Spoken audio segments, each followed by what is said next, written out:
What's that? Oh, sorry. Hold on. That's me. Did the bells confuse you? For whom the bell tolls or anything like No, that? I got a bunch of different screens and I just can't run it. I'm dumb. Hold on. Got it. I got this screen extender. So now problem is it was playing the sound, so I had to mute it. Okay. The one time you want me to mute something. So yeah. Anyway, folks, welcome to News from the Pew.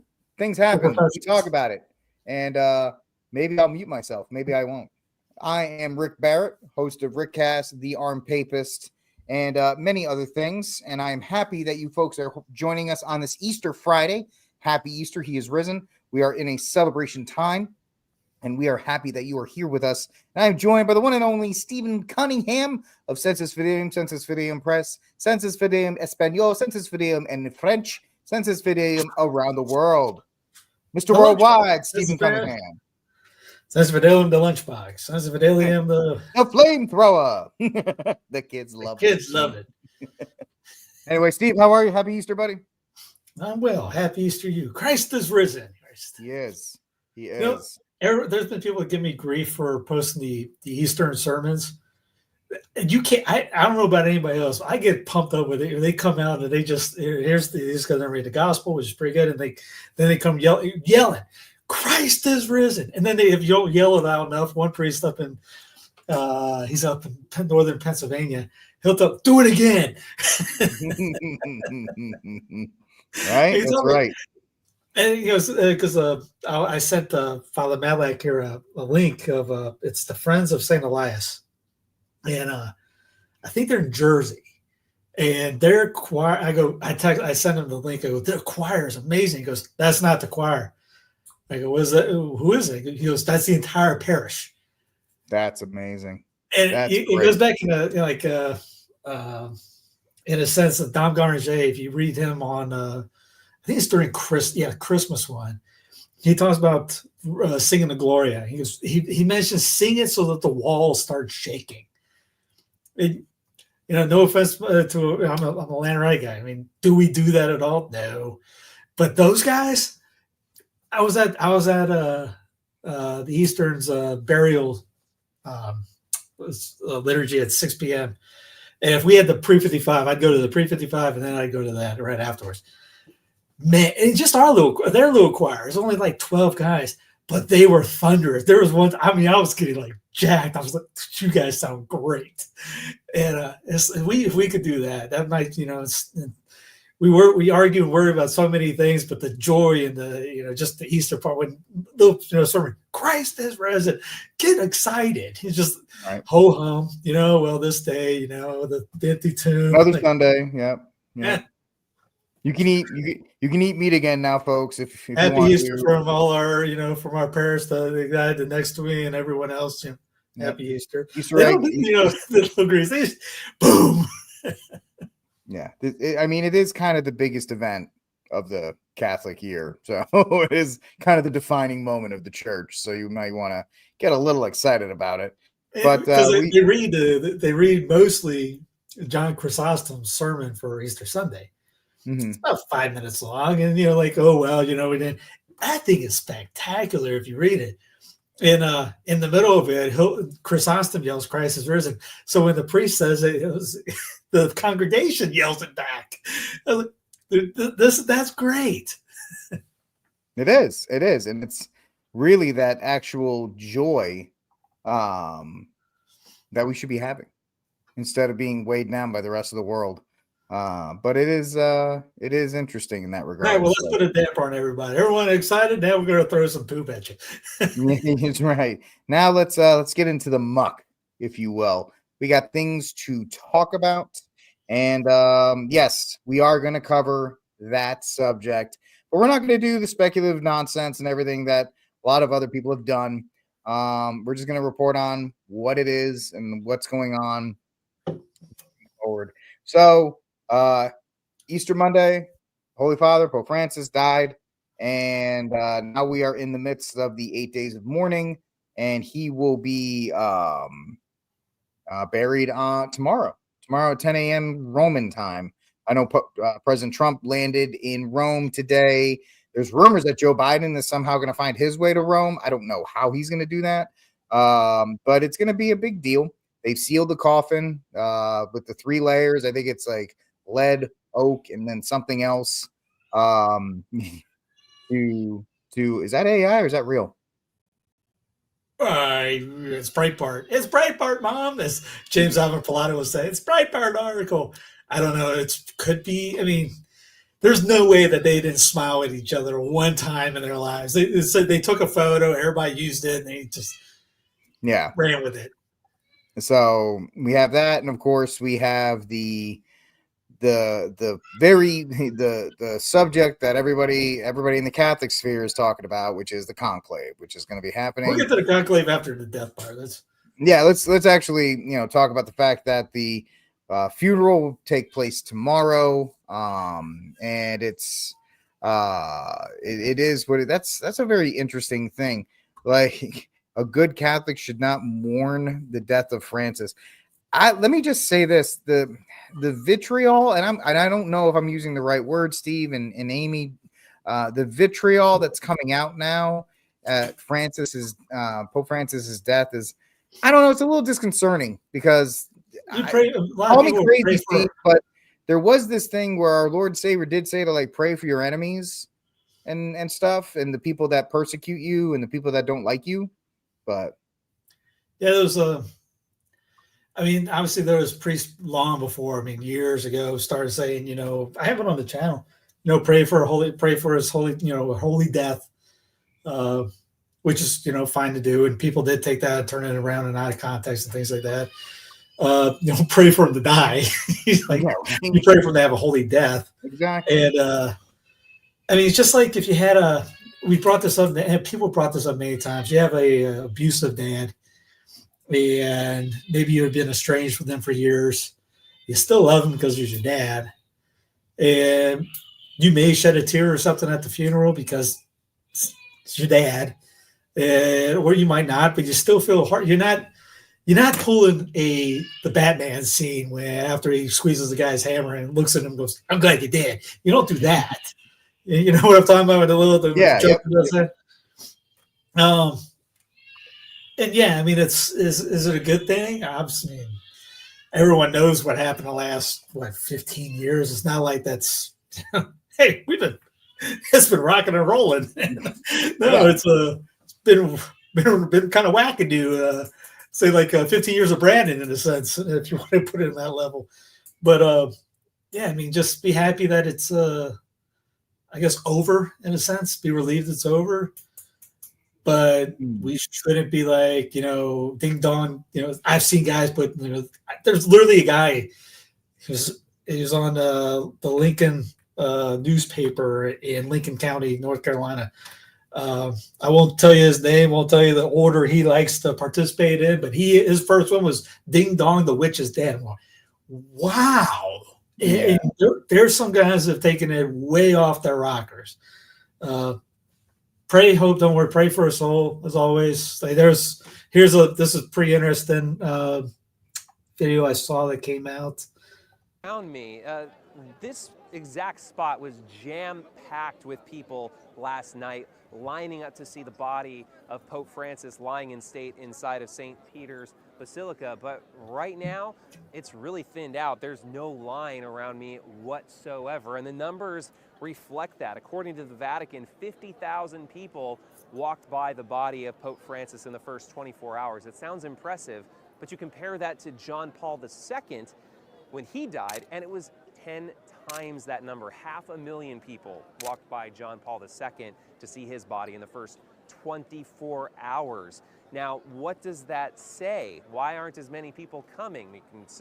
You can wonder why. I mean, John Paul II was this victorious pope, seen as being a conqueror of communism. Also, he was Polish, and so many of his supporters were from nearby Poland. They could come here by bus, whereas Francis, he was Argentinian, and he was serving people in the periphery, and these are people who, by very definition, are further away, and it's harder for them to come out here. There are a lot of reasons to suspect why this might be the case, but the big question is, what kind of impact is it going to have on the conclave? That's the process by which cardinals decide who the next pope is going to be? Are they going to look around at these numbers and the fact that people just aren't lining up in the same way to see Pope Francis as they did for John Paul II? John Paul II was a conservative Catholic.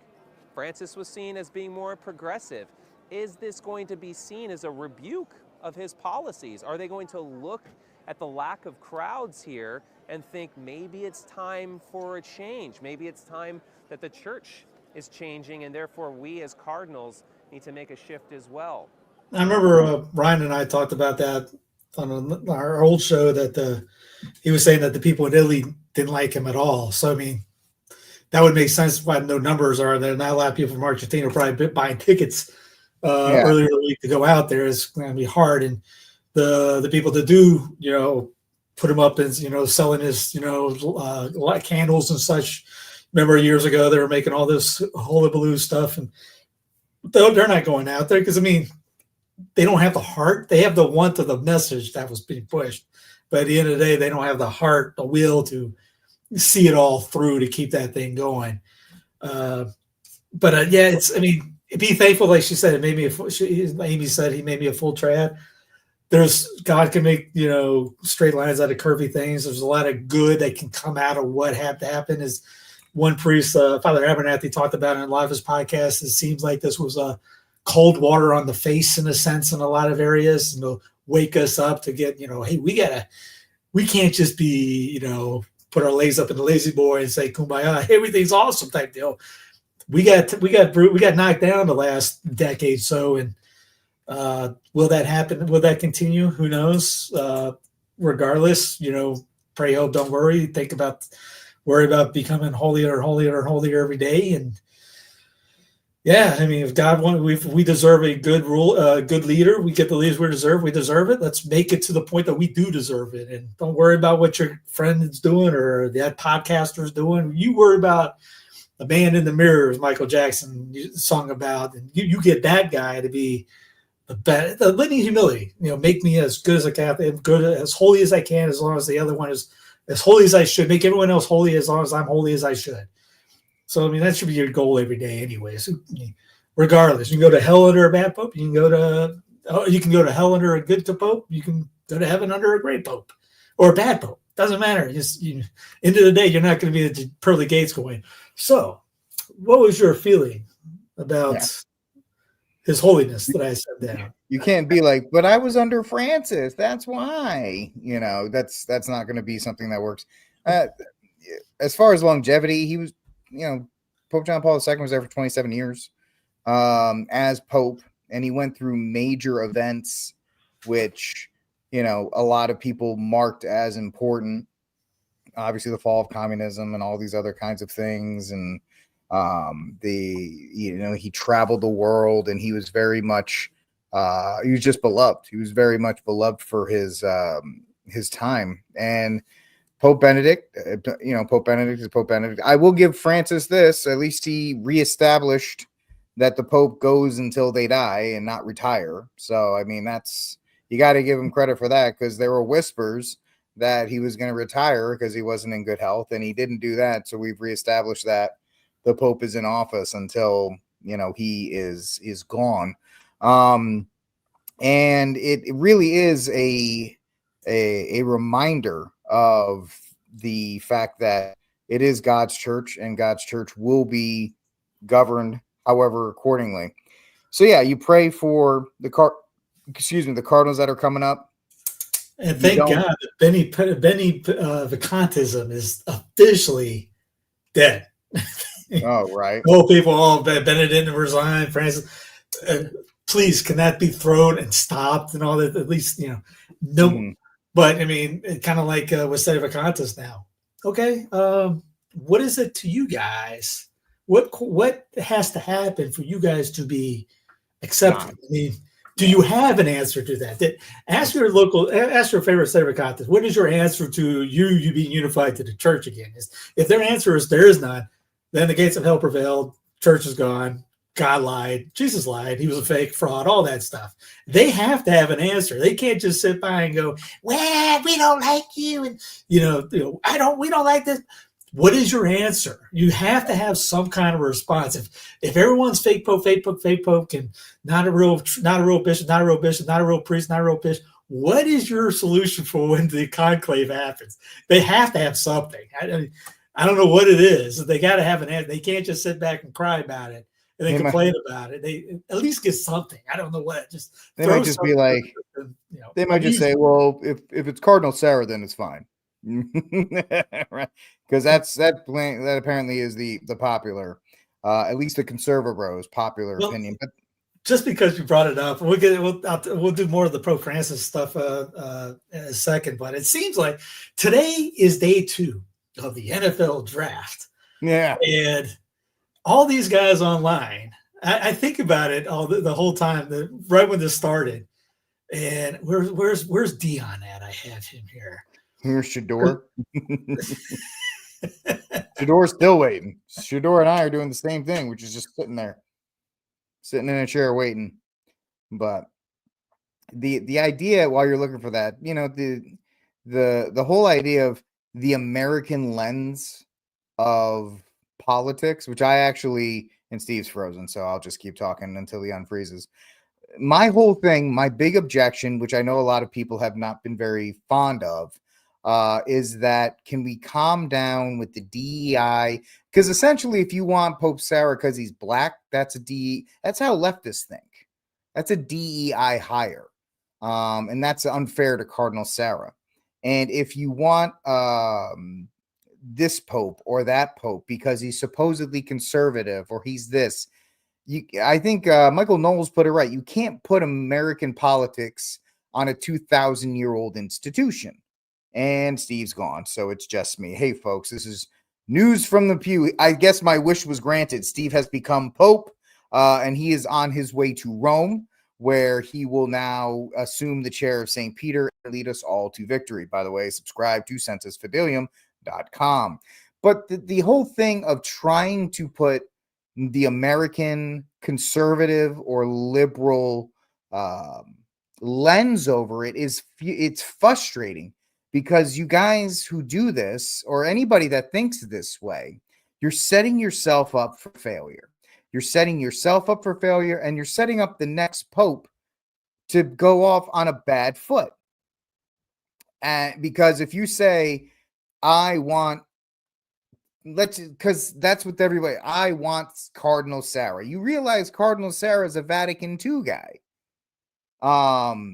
You realize that he's not going to reverse a lot of the things. Yeah, he has a great quote on immigration.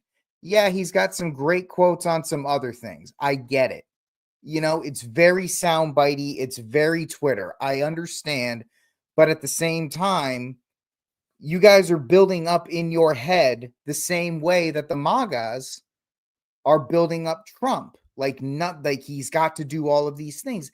And we can't, as Catholics, look at these things in an American politics. We have to be better than that.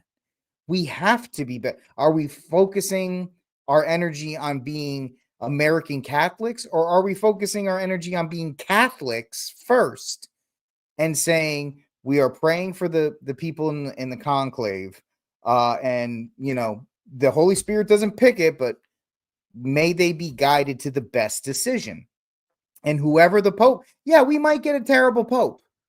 On paper, we might get a terrible pope. I think we have to. There's this feeling, right? This feeling like, hey, we're gonna get a conservative this time. It's our time. Our guy's gonna show up. It's gonna be great. And if you just take 5 seconds to just sit back and go, boy, you're setting yourself up for disappointment. That's my thing. You're setting yourself up for disappointment because you're like, well, we have to get our conservative pope because they had their liberal pope. No, it's not how this works. He is the Bishop of Rome. Guess what? That is the universal Catholic Church. And you may not like it, but don't set up this impossible standard of this. Sarah's going to be the savior of Rome and all this. It's like, well, he's still a Vatican II guy. And he although he has some great stuff on, like I was saying, Steve, He's got some great quotes on immigration, but he's supported Pope Francis on a lot of issues. So and the conservative bros are going to set themselves up for failure. And that's why I've been I guess we'll say I've been harsh in my criticism, because it's not out of hatred, which people have ascribed negative motives for me. It's just out of, please don't set this whole thing up as, election 2024, because it's not election 2024. This is a 2,000-year-old institution. And it will this thing could take months. It's not going to be decided next week. We want our Pope and we want it now. It might take till August. Who knows? I don't know how long conclaves end, how the longest conclave has ever been, but it's not, you're right. Maybe I should change my name. I am a hater. But I don't know, Steve. I really just have, I'm being that kind of much of a hater. Okay. I just don't want this to set up into another spiral. Well, like someone mentioned, it's the American mind. It's we think we know better, and it's Burger King. We want it now. We know what we want. God, we can tell you who to pick. Come on, you just ask me. I'll tell you what you need to do. It's that kind of mindset. Let's wait for the overseas electoral votes to get us the right Pope. I mean, obviously, the last time there was a conclave, guys, guess what? I don't remember Twitter being that popular. I was doing the channel, but it wasn't anywhere near this big. Obviously, all the big names you think of now, the only name back then was then they were called Road Catholic TV, formerly Church Militant. They were around. Remnant was around. Obviously EWTN, Veracast was going pretty strong, and anybody remember Tim from Veritas? They were cool guys to check off. But it's kind of like what I was going with was the NFL drafts going on, and for months leading up, it's kind of similar to what we got going on in the Catholic, talking head sphere in a sense, because everyone's like, oh, this is the perfect time for Catholic content. Why? Just so we can yap? I mean, what's your purpose? What's your end goal? Because they were like predicting, here's Deion Sanders, Coach Prime. He will be a top pick. Where's your son going? Like Mel Kiper does it all the time. I remember when Cam Newton went number 1, he was thinking he was going to go like 5, 6, 7. Nobody knows who they're going to pick in the NFL draft. Nobody knows. And then when they get done, they complain about it for the next couple of weeks, maybe months. And then they worried about a couple years later if he's a bust or not, like Clausen or something.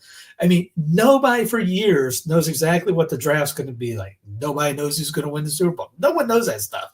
And here we are as Catholics going, we're acting like Catholic Mel Kiper Jr.'s. Let me tell you about this guy, Pizza Bella. He's 6'3", 225 pounds, 47% body fat. He knows a couple land. He runs Jerusalem. By the way, he's a great guy. He's my number 3. Pizza Bella, man. He was there to offer himself up from them hostages. That was a great job, Mel. Cardinal Sarah. He's my number 1 guy. He knows 6, 7 different languages. He's a podcaster. He does. He's an author. He could change everything. He's from Africa. That land is so great with people. He's a baller. And, it's great. We get to that point. The sentimental favorite there, Steve, is Cardinal Sarah's on my big board. I got Cardinal Sarah number 1, got Pizza Balla number 2, and shockingly, I've got Tim Dolan at number 3. Tim Nolan's a media mogul guy. I want to make sure you guys know he's right there in my number 3 spot. There's my sleeper pick, Timothy Cardinal Dolan. He's out of New York. He does this. He's a St. Patrick guy. I like watching as a sleeper in the late rounds by everyone. It gets to that level, and then when the conclave comes down, who knows? Yeah. Do you know how the longest conclave was? It was 2 years and 9 months, 1268 to 1271. Mm-hmm. Imagine in 2025 a 2-year conclave. People would lose their minds. But guess what, folks? It's happened. We get a 2-year conclave, and then you get like the one from Asia that everybody is freaking out about. My point of this is to stop talking about it, stop worrying about it. Focus on, like, look in the mirror, focus on that guy. You can't do a darn thing about what goes on in Rome. Who knows? Might not even be anybody you're even thinking about. Maybe it will, maybe not. I'm pretty sure if this was rewound back to when he got elected, nobody thought that Francis was coming out of that thing. Nobody. And if they say they would have bet that, they're lying to you. There ain't nobody that thought Francis was coming out. I remember because I was in this sphere then, and nobody. I remember I had Protestants calling me up. What do you think about this guy? I go, I don't have a clue what this guy is. No, I remember one guy coming at the parish I was at goes, I got a good feeling about this. I go, you don't know anything. What do you know about this guy? You don't know anything about this guy. You know he's from Argentina. That's it. And you pick Francis. You like Francis. That's your best thing. That's the level of what we were working with back then. So, it could be somebody that no one's even thought about. Again, you're wasting your time, which goes back to Alphonsus that talks about it's sinful to waste your time. Not saying everybody's sinning. Go ahead, don't quote me. Cunningham says everybody's sinning. No, I do think it's a waste of time to speculate and talk about this ad nauseum at this. Just forget about it. But again, if that's all your focus is this, again, that's what's going to happen. It's just like the NFL draft. You focus on who your team's going to pick. And then when that happens, book it. I'll put the car up on this. They're going to complain about it for the next couple of weeks if it's not the one they like. Well, maybe if it is the one they like. Because something's going to go down you didn't like, and then we're just going to get back in the complaining section afterwards. It's the only way we keep going. Steve, half of them don't want a good pope. Let me be that guy. I'm the hater. Let me be the hater. Half of them don't want. They want that the one from Asia, the Pope Francis of Asia. They want that guy elected because that is just dollar signs from manna from heaven for them. Is that the karaoke one? Yeah, the karaoke one. They would love that. I mean, he's Asian. Of course, he loves karaoke. But anyway, but that's the thing. They would want content. We know that if we're going to keep going, hey, we're going to. Well, if everyone wanted it good, we'd be like, all right, I would quit tomorrow if everything was good. That's why the chat. My thing is, it doesn't matter. It's timeless. It doesn't need anything like that. The stuff from 15 years ago is still relevant to now. You just get into that mindset. Forget about the politics that goes on, and again, focus on holy. We don't want to focus on holiness because it's boring. But anyway, a couple things before this. I thought this was interesting on Judge Knapp's show. Francis of any geopolitical significance whatsoever in Israel? Well, the Israeli Foreign Ministry retracted its statement of condolences. Oh, Lord, why? Mourning the Pope. I don't know. They deleted their tweet mourning him. And there was celebration on Jewish nationalist Telegram channels in Hebrew of the Pope's death. Pope Francis, who was involved with the Argentinian junta, which during Operation Condor in South America was disappearing many Jesuit priests who were sheltering dissidents and socialists that these US-backed fascistic regimes were hunting down and disappearing. Pope Francis at that time, he was a much younger man, collaborated. And this was a guilt that stayed with him throughout his life. It was a heavy burden. And his way of unburdening himself of this guilt was to take some very progressive positions on the geopolitical stage, opposing war, meeting with Ayatollah al-Sistani in Iraq, the major Shia cleric in Iraq, in a very respectful and humble way. And towards the end of his life, every day, Pope Francis would phone the St. Porphyrius Church, which was planted in what is now the Gaza Strip during the 8th century, I believe, by Porphyrius himself. And he was checking in on this congregation that was under siege, where if you walked out of that church, everything around it was in rubble, and members of the congregation had been killed by Israeli snipers. And that was his daily task. So there are a lot of people attacking Pope Francis for various reasons. in this stage, all they need is someone to stand by them, and also need someone to defend and support them. And also, it's very important for Palestinians to be felt and also heard and supported. The Pope was one of the leaders that have been always supporting Palestinians, and Palestinians have been really connected to him, talking to him every day and expressing how they feel the situation across the Gaza Strip, and especially the community where Christians are residing right now and seeking refuge is in a church in the Gaza city, and they have been always trying to stay surrounding each other and supporting each other. And there has been a lot of calls for them to evacuate. Let me also remind you that the Christian community did not evacuate to the southern parts of the Gaza Strip and chose to stay in the northern Gaza Strip, and also to protect the churches where they're currently seeking shelter. Palestinians now are expressing their sadness, and they said that they lost another leader that was defending the Palestinians and also has been always vocal about the Palestinians and defending the Palestinians. Here's another. Yeah. As someone asked about, the people worried about the direction of the church. Again, goes back to, do we believe that God is in control or do we not? I mean, and let's have some hope. Again, that pray, hope, don't worry. It's not just a bumper sticker. Hope. You can worry. You can think about what's going on, but don't let it be your mind everyday thing. People asking, is it okay to be, where is it? Just, we want to think about what's going on in the church. Where was it?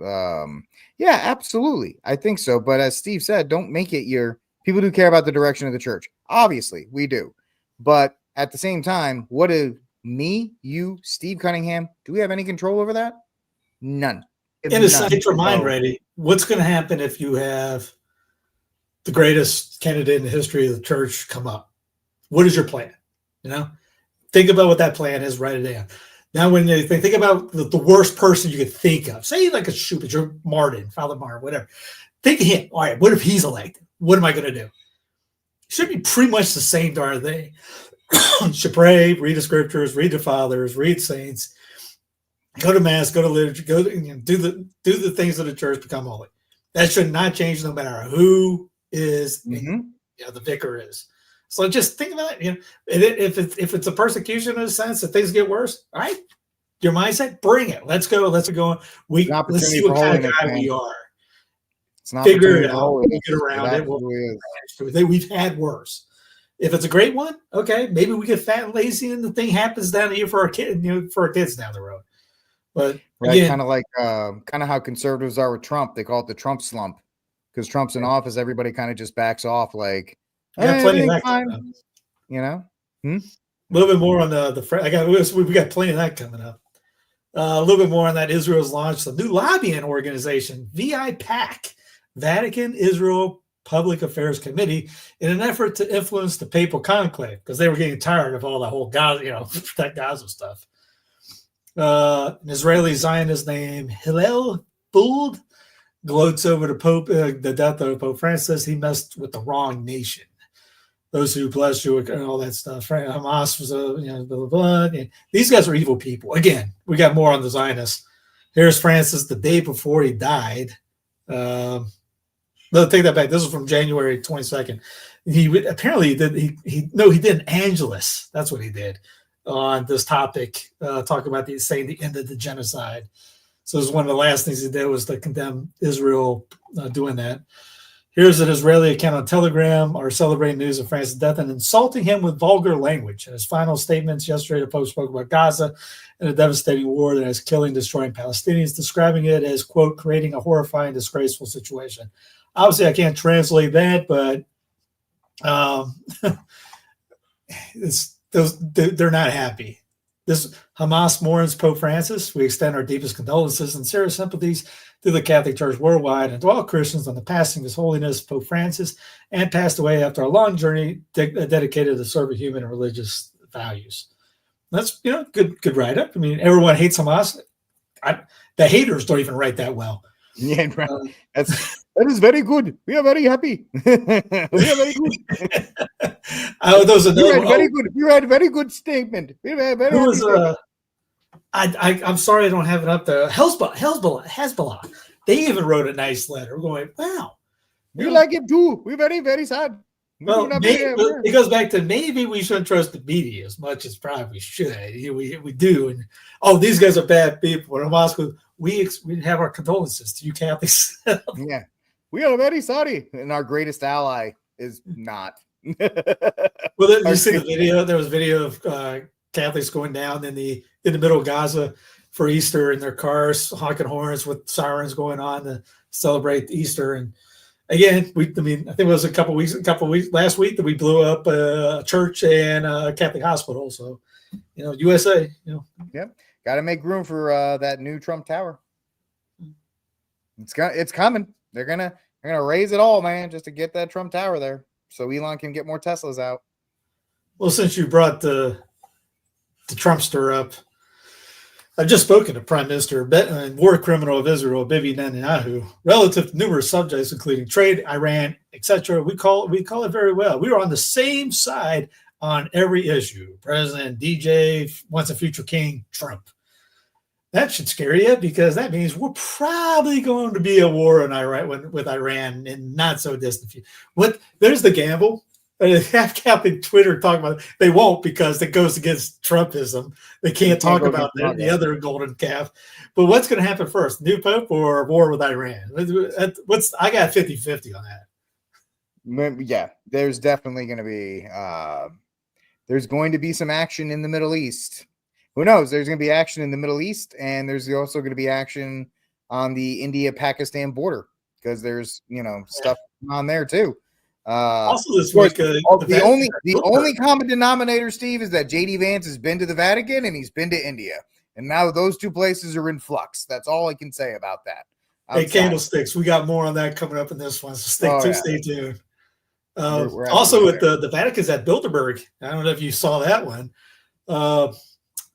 That they're meeting this week, and one of the cardinals, he's added this. I can't remember his name, but Dan Dix. If you check out Dan Dix, he has a conference. He has a lecture on where interview. He's at Ground Zero for Bilderberg right now. But that's going on. I think today. I think it was. I don't have the exact thing. I could have picked the video out, but yeah, it's we're into a lot of different things right now. I mean, there was some good that came out of the Francis regime.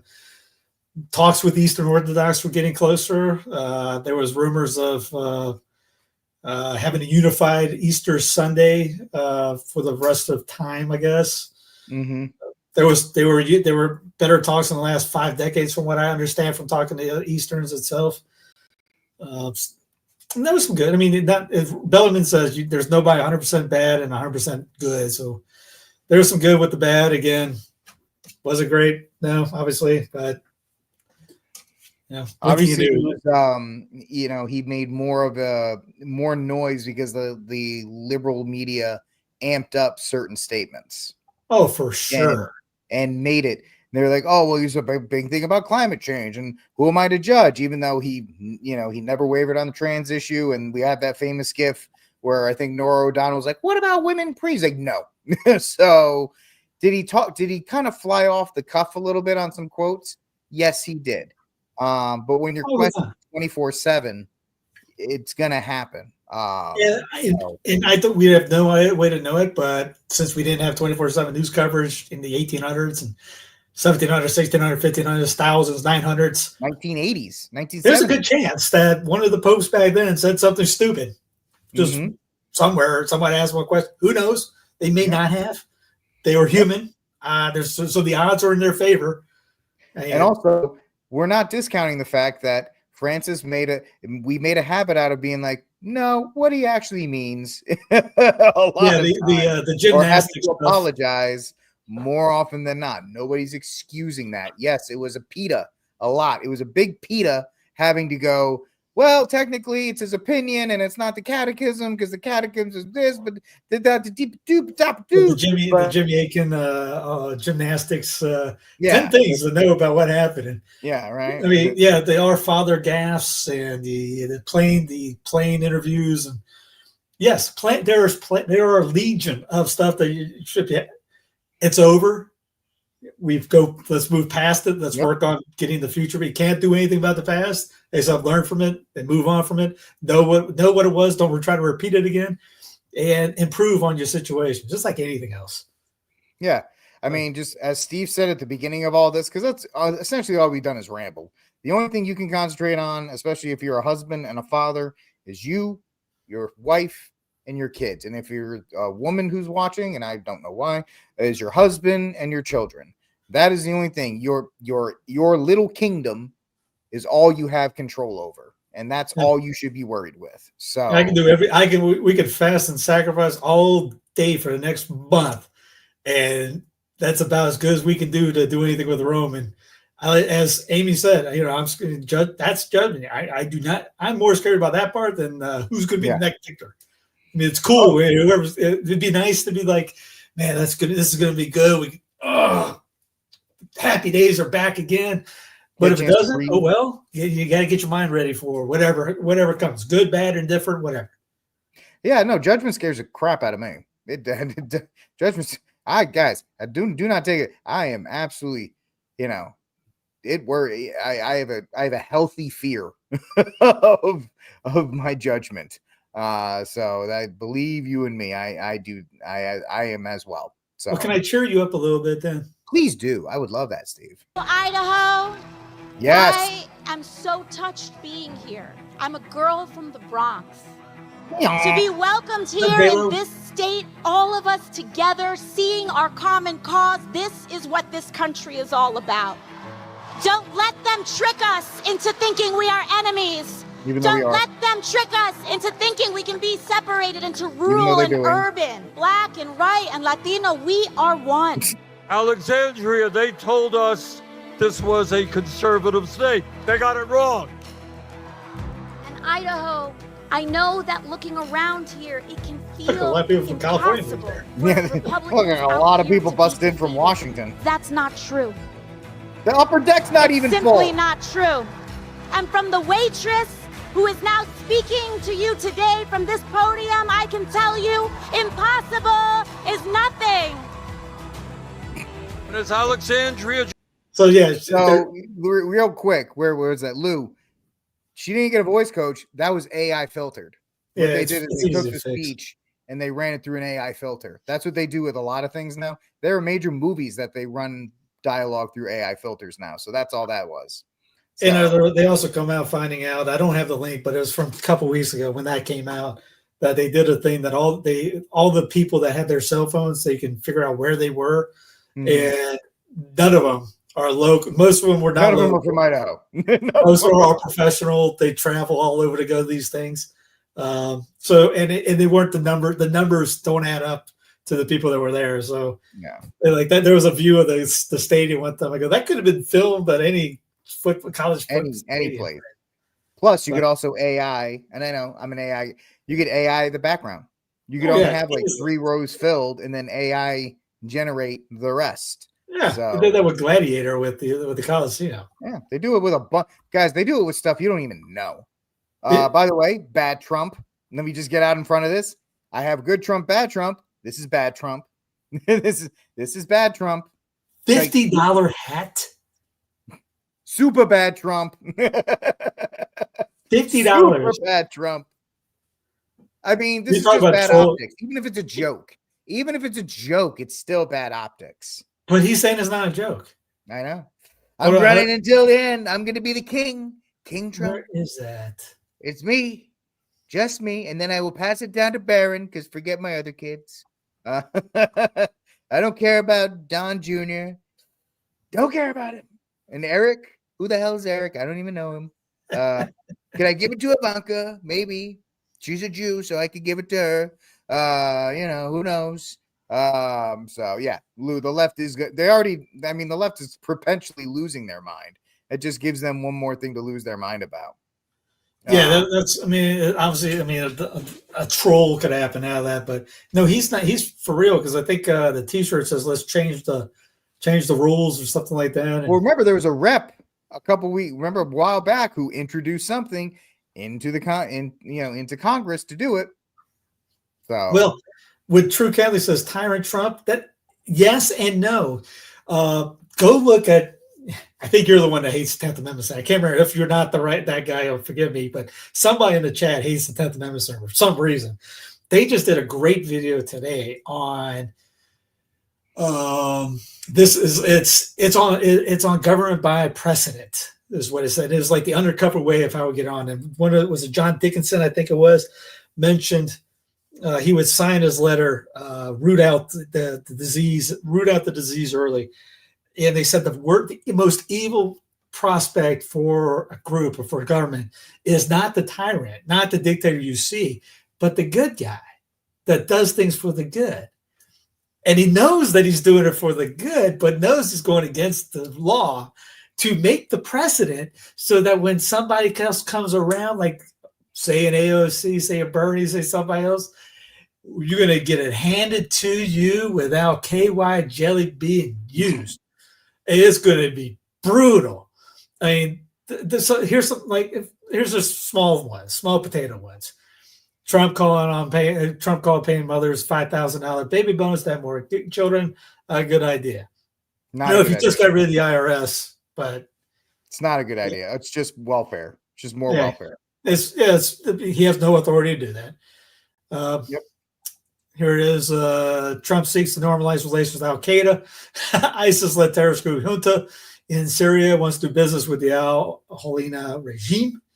So here's the Trump hat. Here's the Tesla car will earn you money. You can turn your Tesla into robot taxis. Yeah, because that works out so well. Somebody could just get it and go. Israel falls, the whole world fails. It's a Samson option. If you know the story of Samson, you push the columns to take down everywhere. The phase out artificial food dyes. Okay, everybody would probably say, yeah, this is a good idea. Stephen, you're off your rocker. Yes, it is a good idea to ban it. Where in that darn Constitution thing that we claim to have anybody have any authority to have this in the first place, two, they even ban it then afterwards. Again, even that is an overreach. And again, sets precedent.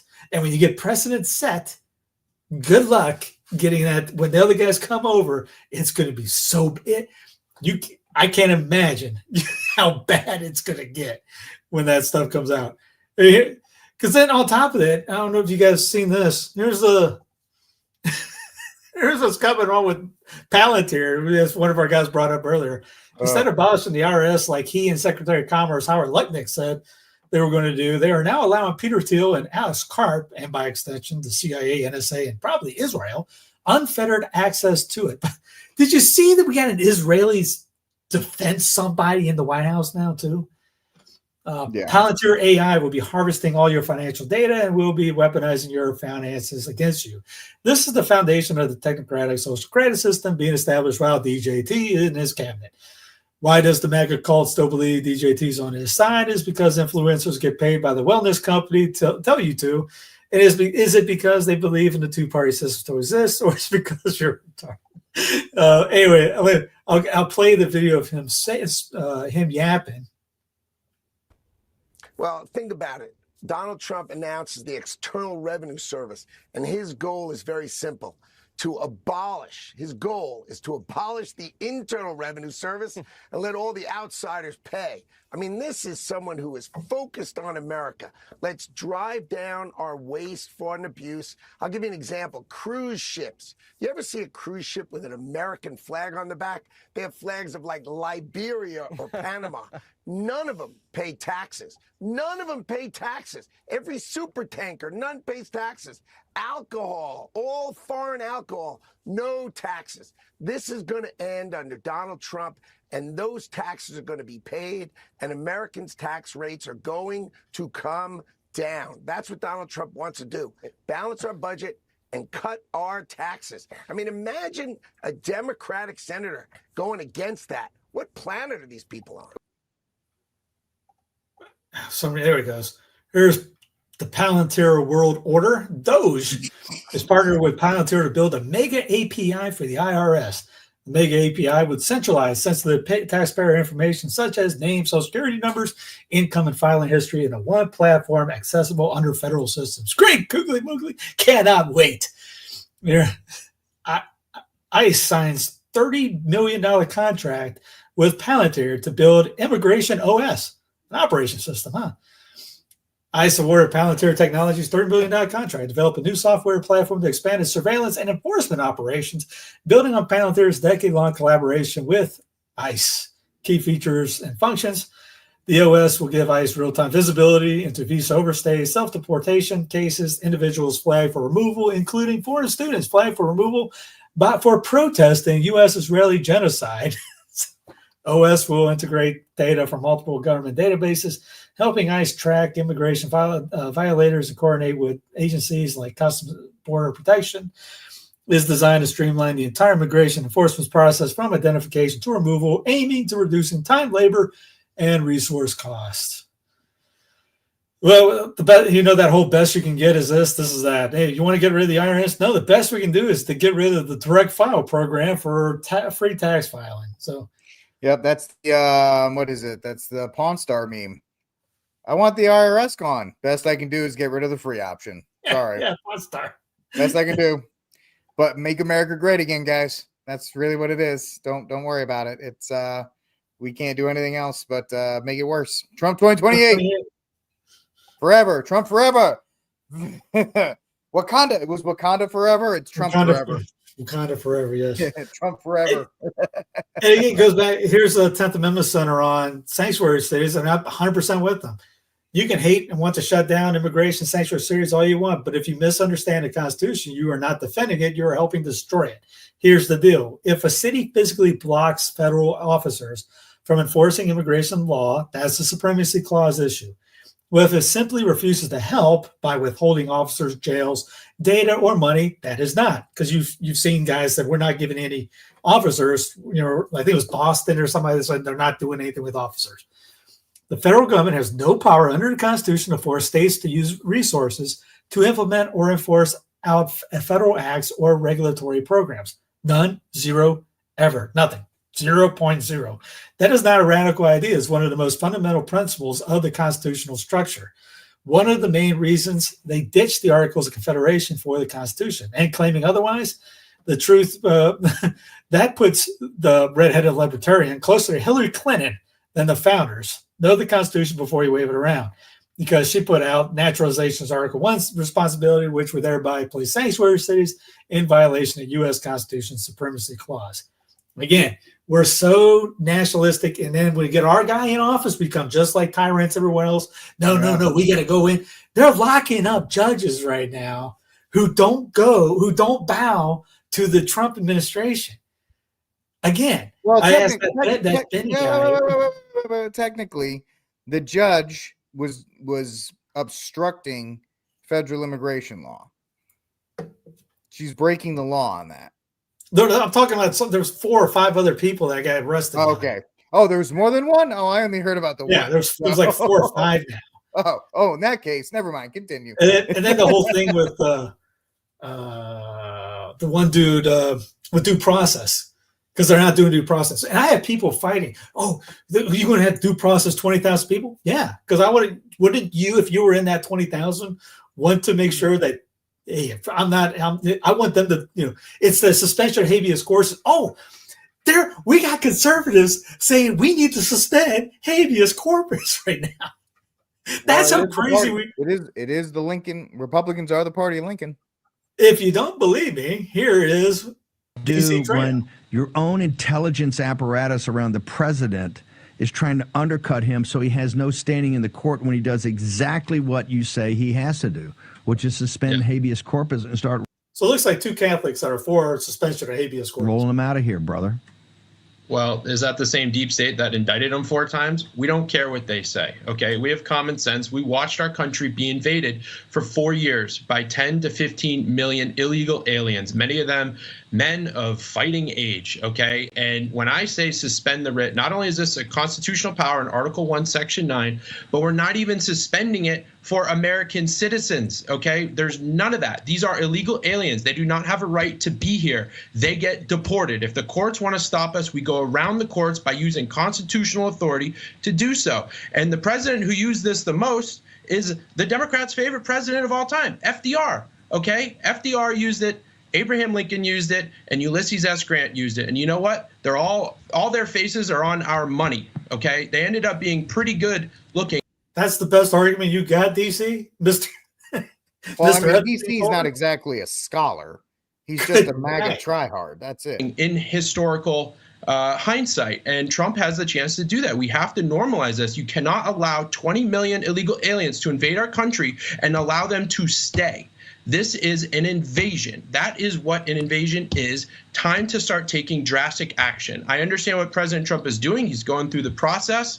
He's exposing that Democrat Marxist judges are going to stop him every step of the way.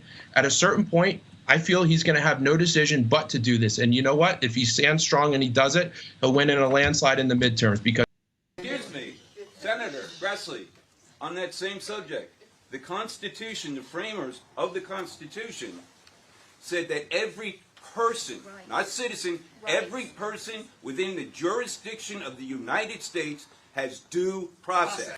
This guy knows more about the Constitution than DC Drano, who drinks too much Drano.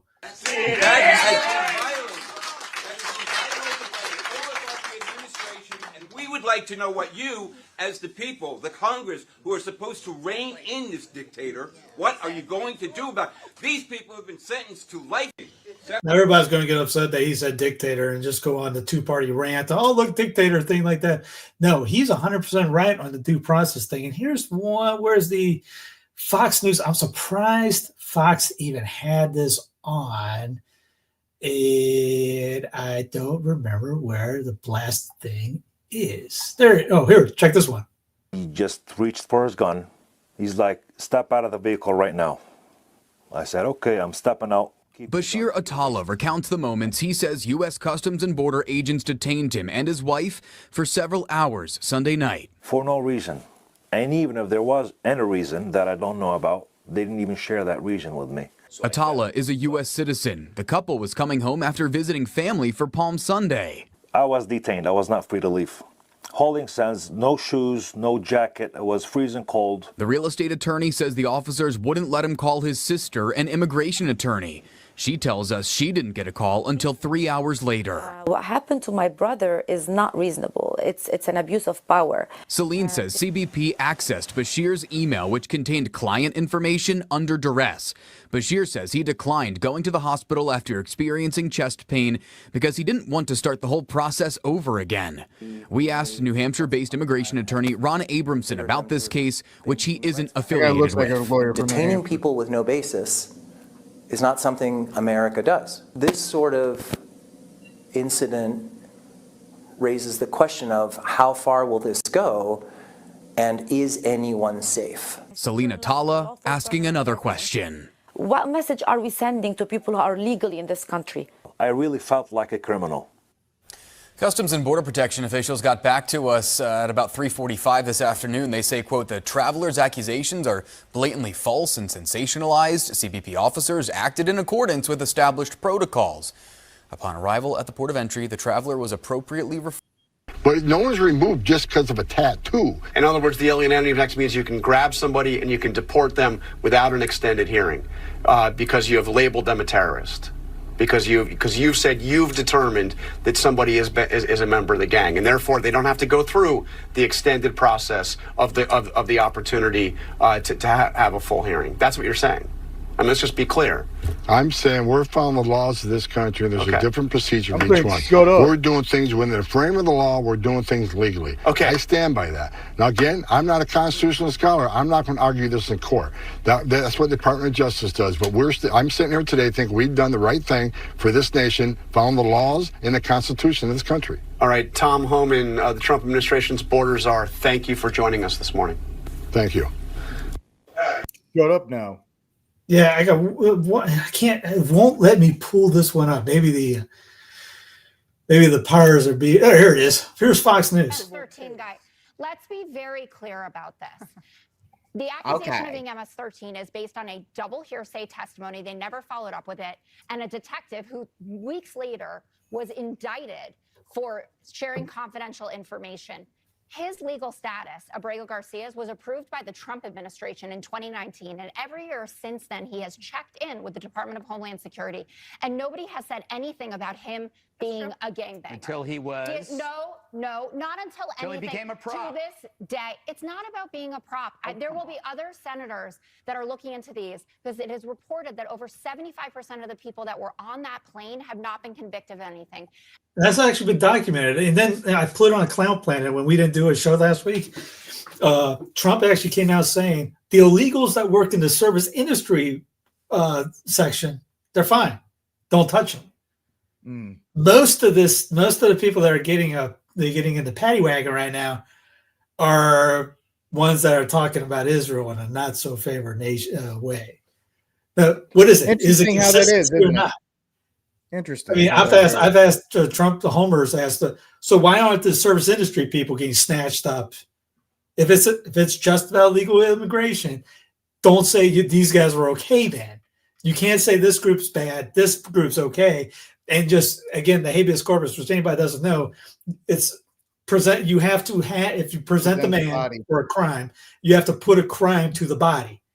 You can't just willy-nilly throw something out and just say, well, you're going to jail for whatever reason we want to make up. You have to have a reason for doing it.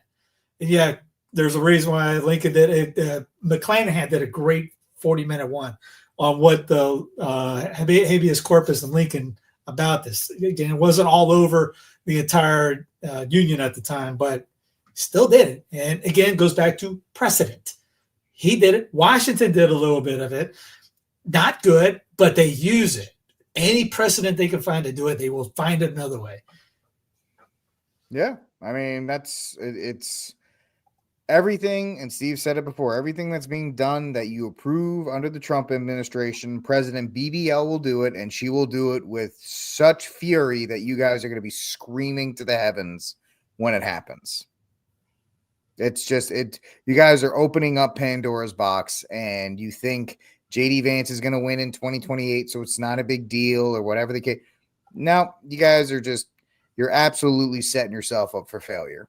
And it's mind-boggling how much. Well, it's not mind-boggling because which two guys told you they were going to let Trump win so all this stuff could happen?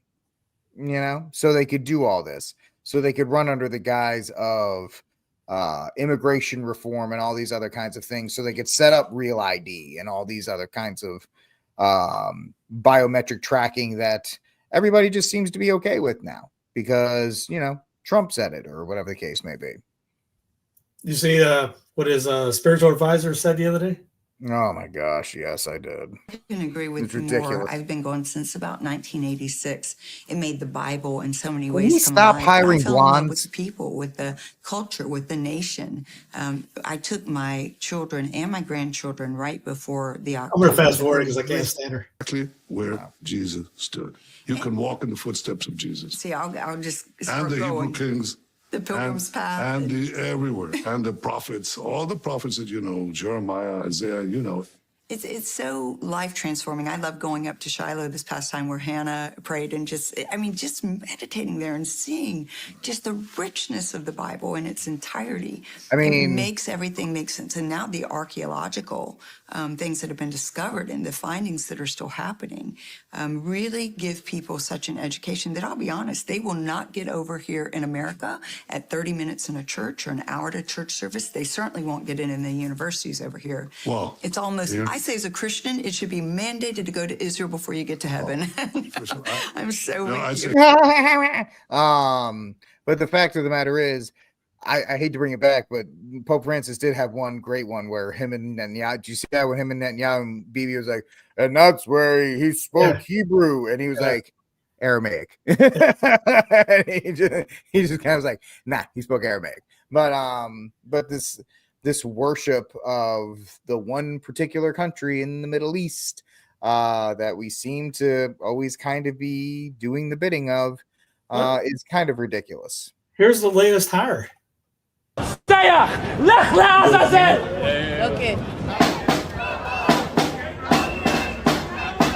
Murderer!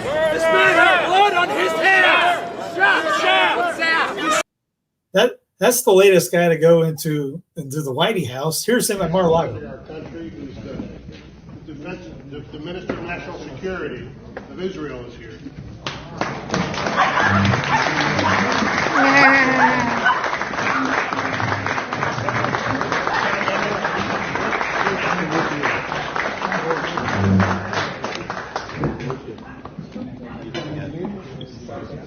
Here's an idea who the guy is. I mean, if you just look at his name is Ben. If the the button will start hitting. You have to stop the other to play the other. That's funny. Ben Gvir is what his name. I don't know. I'm not going to try to say it. As historians will always be able to point to the time when one of the worst terrorists on earth was given VIP treatment by the state. I mean, this guy is not a very good dude. No. And yet he's now in the White House. DJT brought him in and gave him a job. So, yay, Zionism. Zionism grows, as that was the title of the thing on here. It seems that it kind of does, doesn't it? It seems that it kind of one of those things that, runs in the background. Yeah. Yeah, so it's very it's shocking that it's not shocking, but it is one of these things that people, if you point it out, Steve, you are labeled as a certain hater of things, and it's like, all I'm doing is observing. That's it. That goes into the EO that went down and what eventually will do, which, again, if you guys watched the Cloud Planet episode, Trump has been talking about, where's it at? I think what we're seeing here is a convergence of two things. Now, the first is what we've seen over the past couple of months, which is the administration, through the person of Marco Rubio, the Secretary of State, deporting foreign students in the United States, not accusing them of a crime, although they were Trump first promised that violent foreign students in the U.S. protesting violently would be sent away. Most Americans thought, okay, that's probably not a bad idea. But now the people that actually were sent, they've not committed crimes. They've not even been accused of committing crimes. But they are against our policy toward Israel, or the administration's policy toward Israel, which is protected speech. Anyone can be opposed to our policy in the Middle East, American or foreign, and are allowed to express it under our First Amendment. So you have this on the one hand. You have deporting students for doing nothing other than expressing themselves politically. And then you have these deportations of illegals, admittedly illegals here in the U.S., to a prison in El Salvador. Now, what seems to be happening is that these two things are converging to where President Trump is saying, I like the idea of sending people away, and I want to start doing it with Americans. And that was a shock because people didn't believe. They thought, is he joking? Because he says some pretty outlandish things. No, when the president of El Salvador was in town this week, he openly raised the issue of sending Americans. Now let's listen to this first clip. Here is President Trump bringing it up in his own words, his interest in sending American citizens to foreign prisons, including the notorious prison in El Salvador. You mentioned that you're open to deporting individuals that aren't foreign aliens but are criminals to El Salvador. Does that include potentially U.S. citizens, fully naturalized Americans? If they're criminals and if they hit people with baseball bats over their head that happen to be 90 years old, and if they rape 87-year-old women in Coney Island, Brooklyn, yeah, that includes them. What, do you think there's a special category of person? They're as bad as anybody that comes in. We have bad ones too. And I'm all for it. Because we can do things with the president for less money and have great security. And we have a huge prison population. We have a huge number of prisons, and then we have the private prisons, and some are operated well, I guess, and some aren't. But he does a great job with that. We have others that we're negotiating with, too. So you establish that you can send people away for having the wrong views on the Middle East, and then you also establish that he wants to send Americans away. How long is it before that happens? I am amazed that that they can do this and not assume responsibility, that we can just pick them up and shift them away. But unfortunately, I see that as domestically already happening to some degree when you see people arrested and held for months, if not years, and American citizens that were never proven, they didn't have their day in court, they were never proven to have committed a violent crime. Whether you're in El Salvador or in a bad-looking prison here in this country, it's still pretty vicious penalties. That's a good point. I think that's one that Trump supporters are missing. Yeah, you can still support. No, you can't. You got to. It's where the tide changed on the tariffs. Once the penguins showed up, I've been forgetting about the penguins for a while. I had to throw them in there. Yep, the penguins, man. The penguins made all the difference. That's how they got the terrorists revoked. Good on the penguins. Yeah, I mean the whole tariff thing is being slashed already. I mean, Trump wasn't going to put 145% tariffs on China forever, so looks like don't forget. You see what he's not doing. It. He's still putting the 125 on China, but you see what he's not putting tariffs on. Oh, like pretty much all cell phones, electricals, anything tech wise. Well, you got to have your digital ID. You can't be a technocrat and then charge out the wazoo for your technology. Yeah, I mean, of course, that's also you do that so you can get your $20,000 electric truck, so you can buy that and drive around and let the government collect the data on that. Of course, that's going to be built here in America, supposedly by Jeff Bezos and his little Slate car company to try and get, we talked about this on my show, to really facilitate the end of gasoline powered cars.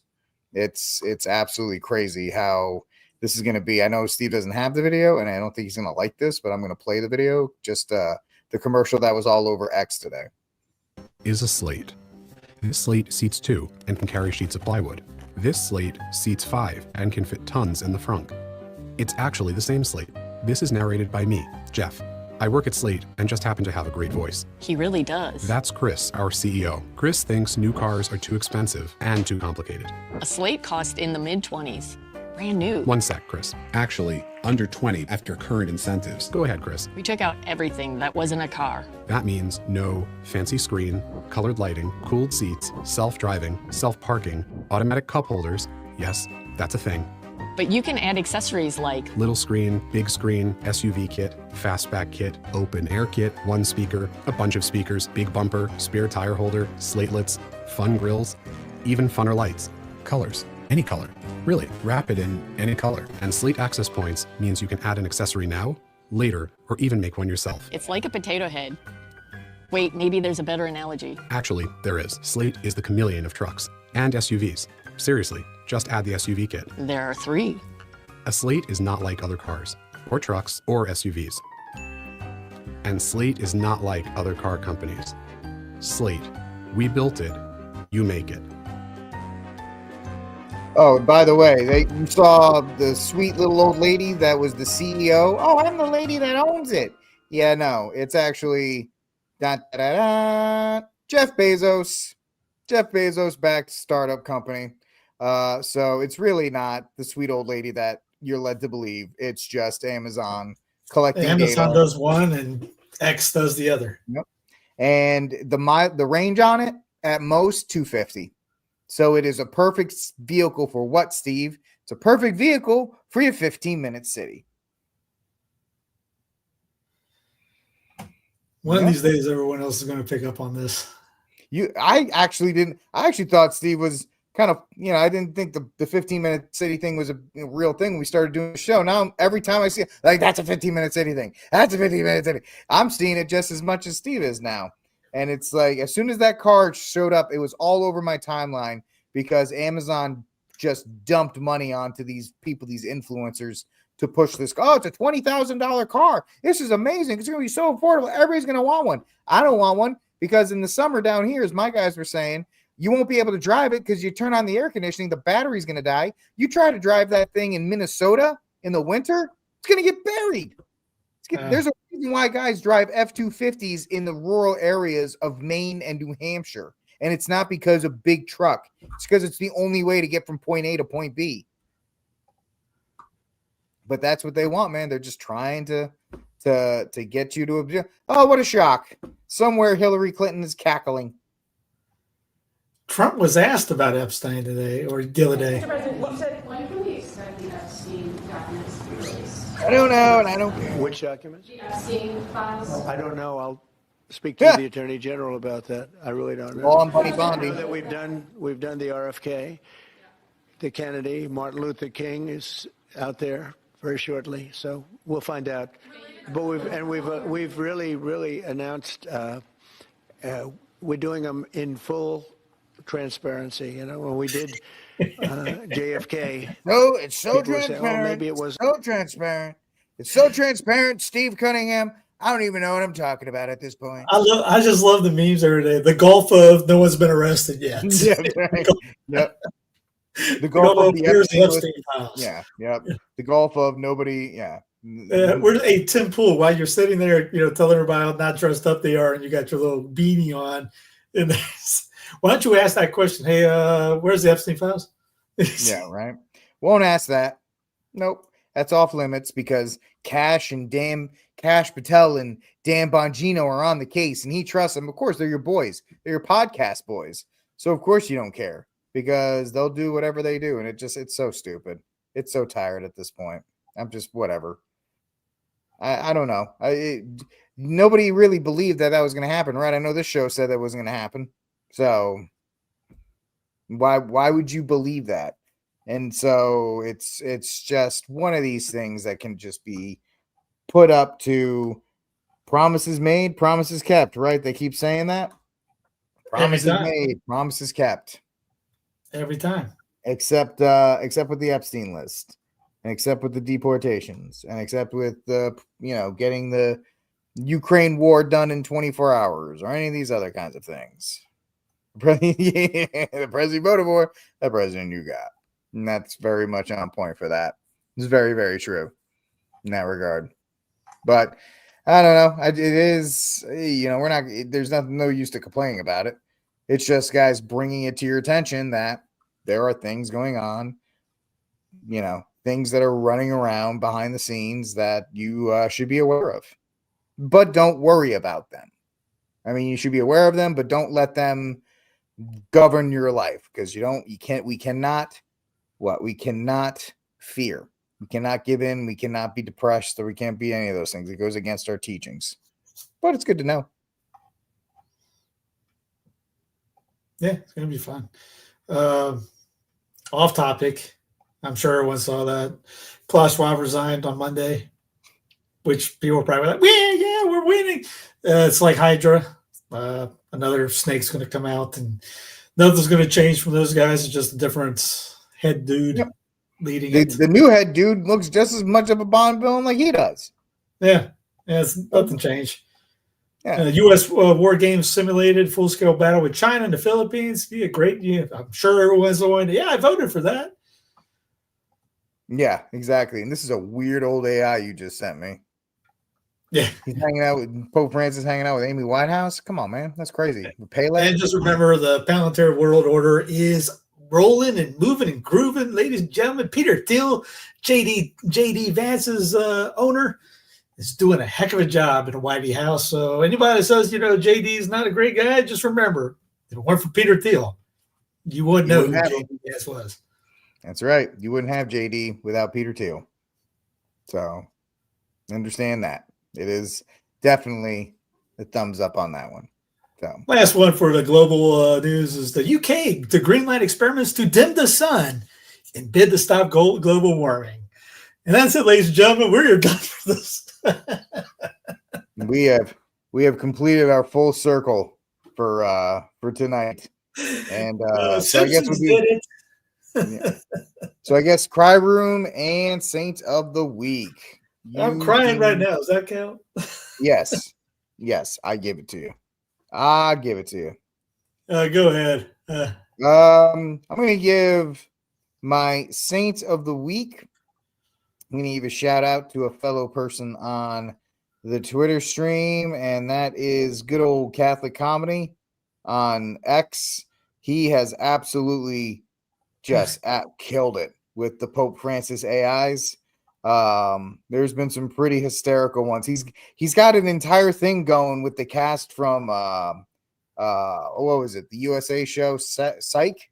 He's got an entire he's got 4 or 5 AI things with the cast of Psych, and it's really.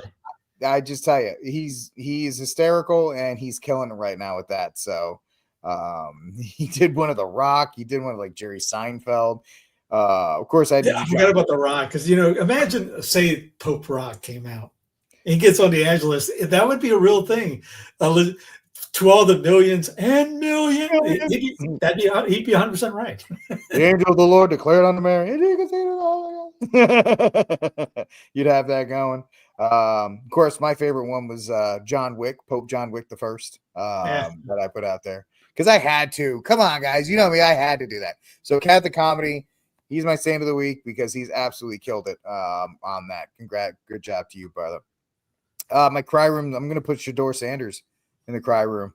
The second round of the NFL draft just completed, still not drafted. Yeah, that's humility. Humble pie tastes great, and it comes for us all. Doesn't matter who your daddy is. So I'll go with the Saint of the Weeks. I'll stay on your meme generator guy. These ones have been fantastic too. In action figure. The one I saw was in action figure. The Shannon Sharp one, if you saw that one, that was pretty funny.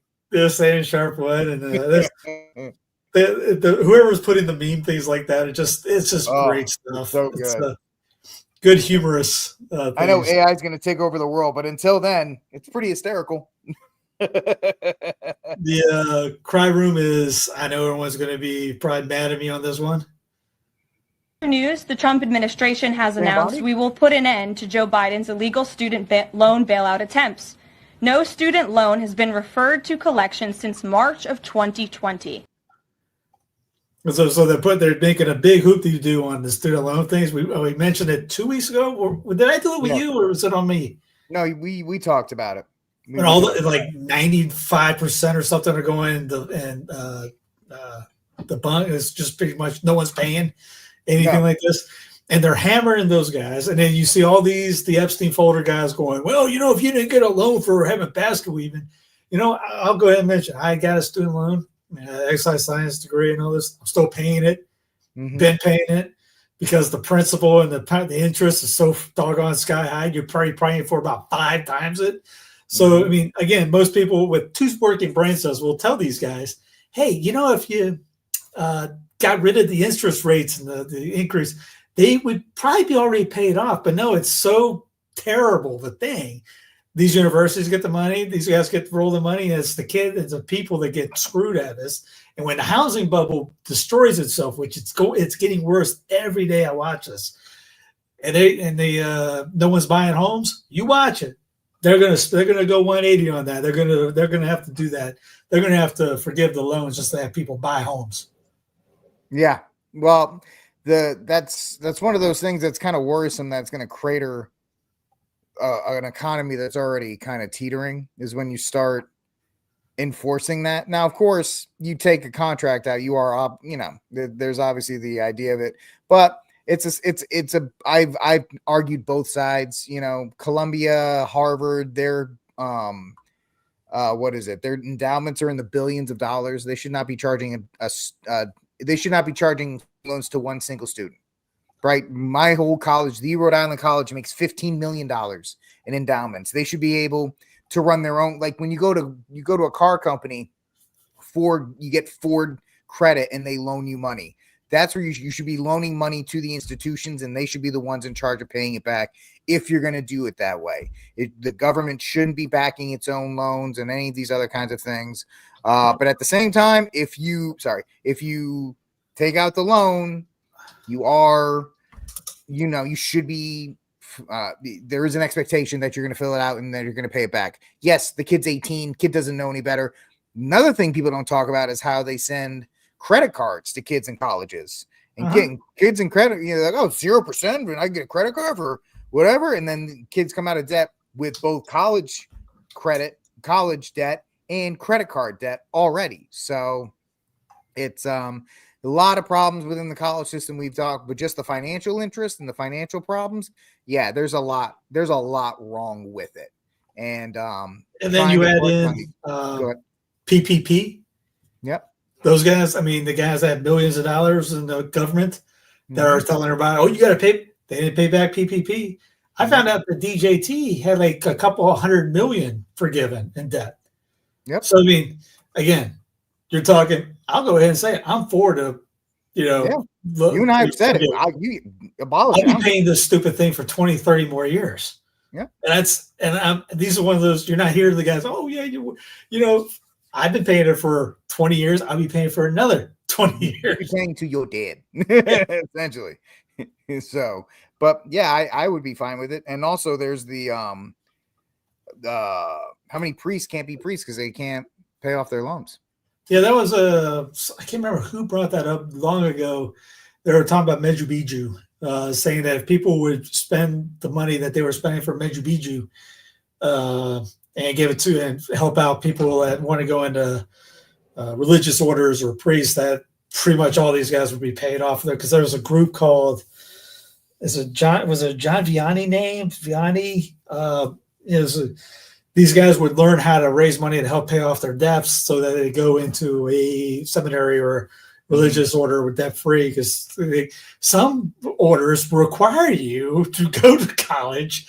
So think about it, go to college, rack up the debt, become an idiot, and then come out owing money and not learning a darn thing out of anything. And then you got to go out and find a way to pay off what you did pay off. Then, again, why? In my situation, we had a scholarship my first 2 years, and then the coach for Charleston lost our transcripts, so I had to sit out a half a semester. Ergo, I lost my scholarship, and then I had to pay the rest of the way because I could never get that thing back. So thanks. So anybody would say, "Oh, you took?" Well, I had it wasn't a free ride, but it wasn't what it was. Eventually, I had to pay out. But then my brother, he was begging for a scholarship. He not begging. He was asking, "I'm batting 400. Can I get a scholarship?" And he ended up telling him no. So. Yeah, I was able to, since I went to Rhode Island College, mine was $15,000. I was able to pay that off pretty quick. I actually paid as I went. And then the master's I got that I've still not used to this day, that's the one I'm now paying off. So, it is what it is in that regard. I took a master's for a year because everyone tells you, you got to get, if you want a good job, you got to get a master's. I quit after a year. I was like, this is worthless. Yep. And I started getting my mind open to this, going, okay, I got had for the past few years. And, I wish I had not done that, but there's can't take it back now. So it is what it is in that regard. But yes, I am all about canceling student loan debt because the whole system's messed up and it's not working. I said something's going to happen. The housing thing's going to come crumbling down. And ain't nobody paying those things off anyway. So what is that? That's a bigger bubble. That bubble's going to burst. So it doesn't matter. It's going to happen either way you like it. They're going to have to do it. And if he wants to run in 2028, that's one way to do it. Yeah, you get a bunch of libs to vote for you if you cancel student loan debt. We're on tonight because I had to bail out of Houston. I was in Houston taking care of my father-in-law. He had another surgery. It was good. Thanks be to God. But we had the opportunity to get out of Houston last night. I was like, honey, let's go. I said, Steve, we're going to do the show tonight. So he was like, don't worry about it, but we're on every week. The only reason we didn't go on last week is because it was during the holy, the Triduum, and we didn't want to do that during that time. And that's why I did the Clown Planet. Or this would have been a 10-hour show. No, it wasn't. Anyway, that's it for this episode of News from the Pew, folks. Thank you for hanging out with us. Like, subscribe, and share the News from the Pew. We'll talk to y'all next week. God bless. Viva Cristo Rey.